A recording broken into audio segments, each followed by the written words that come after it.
Hello friends, welcome back to my channel. இன்றைக்கி நம்ம பார்க்க போகிறது வெளியே கருப்பாகவும் உள்ளே நல்லா வெள்ளையாகவும் இருக்கக்கூடிய ஒரு கனிஞ்ச வாழைப்பழத்தை வச்சு ஒரு நல்ல ரெசிபி செய்ய போகிறோம். வாங்க எப்படி செய்யலாங்கிறத பார்க்கலாம். நான் இந்த மாதிரி தோலெல்லாம் ரிமூவ் பண்ணிவிட்டு மேலேயும் கீழே இருக்கிற எட்ஜஸை கட் பண்ணிவிட்டு உள்ளே நல்லா இருக்கக்கூடிய வாழைப்பழத்தை கட் பண்ணி நான் ஒரு டிஃபன் பாக்ஸில் எடுத்து வச்சுக்கிறேன்.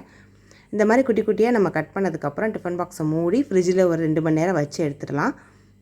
2 மணி நேரம்க்கு அப்புறம் நம்ம டிஃபன் பாக்ஸை ஓப்பன் பண்ணோம் அப்படின்னா நல்லா குளிர்ந்த வாழைப்பழம் நமக்கு கிடச்சிரும்.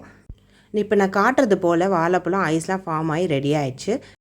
அடுத்து இந்த ரெசிபிக்கு முக்கியமாக தேவையானது இந்த 2 ஹாப்பி பிஸ்கட் எடுத்து நான் இது போல் மிக்சியில் அடித்து பொடியாக ரெடி பண்ணி எடுத்து வச்சுக்கிறேன். 15 முந்திரி பருப்பை நம்ம இது போல் எடுத்துகிட்டு ஒரு 1/4 கப் தண்ணி சேர்த்து நம்ம நல்லா ஊற வச்சுருங்க. இது ஒரு 10 நிமிஷம் ஊறுனா போதுங்க. ஒரு 10 நிமிஷத்துக்கு அப்புறமா ஒரு மிக்ஸி ஜாரில் நம்ம ஊற வச்ச முந்திரி பருப்பை இது கூட சேர்த்துடலாம். அதே மாதிரி ஒரு 1/4 கப் தண்ணி சேர்த்துட்டு மையாக அரைச்சி எடுத்துகிட்டு வந்துடுங்க. நம்ம 1/4 கப் தண்ணி சேர்த்தாலுமே நமக்கு ஒரு பால் கிடச்சிரும். இந்த பால் கூட நம்ம அரைச்சி வச்சுருக்கிற ஹாப்பி பிஸ்கட்டை ஒரு 3 டேபிள் ஸ்பூன் இது கூட சேர்த்துக்கோங்க. 10 ரூபாய் பிஸ்கட்டில் நமக்கு 4 டேபிள் ஸ்பூன் கிடைக்குங்க. ஆனால் நம்ம இதில் 3 டேபிள் ஸ்பூன் தான் சேர்த்துருக்கோம். 1 ஸ்பூன் ஆஃப் பவுடரை நீங்கள் தனியாக எடுத்து வச்சுக்கோங்க. அதுக்கப்புறமா நம்ம இந்த மாதிரி குளிர்ந்த வாழைப்பழங்களை நம்ம மிக்ஸி ஜாரில் 2ஆக உடச்சி சேர்த்துட்டு நல்லா ஒரு க்ரீம் மாதிரி அரைச்சி எடுத்துகிட்டு வந்துடுங்க.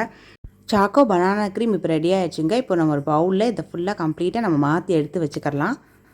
நம்ம மிக்சியிலேருந்து ஒரு பவுலுக்கு இது போல் மாற்றும் போது ஒரு பக்கம் அதிகமாகவும் இன்னொரு பக்கம் நமக்கு கம்மியாகவும் இருக்குங்க.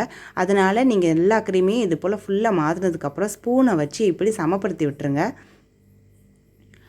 இன்றைக்கி சாக்கோ பனானா க்ரீமில் நான் இன்னும் சத்தை அதிகப்படுத்துறதுக்காக 2ஆக உடச்ச நிலக்கடலை பருப்பை நான் கார்னிஷிங்காக தூவி விட்டுக்கிறேன். முந்திரி, பாதாம், பிஸ்தா இந்த மாதிரி எந்த நட்ஸ்னாலும் நீங்கள் கார்னிஷிங்காக யூஸ் பண்ணிக்கிறலாங்க. நம்ம க்ரீமை ஒரு பிளேட் வச்சு க்ளோஸ் பண்ணிவிட்டு ஃப்ரிட்ஜில் ஒரு 8 மணி நேரம் வச்சு எடுத்துகிட்டு வாங்க. நமக்கு இப்போது சாக்கோ பனானா ஐஸ்கிரீம் இப்போ சூப்பராக ரெடி ஆயிடுச்சுங்க. நான் எடுத்துருக்கிற இது மாதிரி ஒரு குண்டு ஆப்பை எடுத்துக்கிட்டு ரொம்ப ஸ்லோவாக ரொம்ப கேர்ஃபுல்லாக இப்போ நான் ஒரு ஸ்கூப் எடுத்துக்கிறேன்.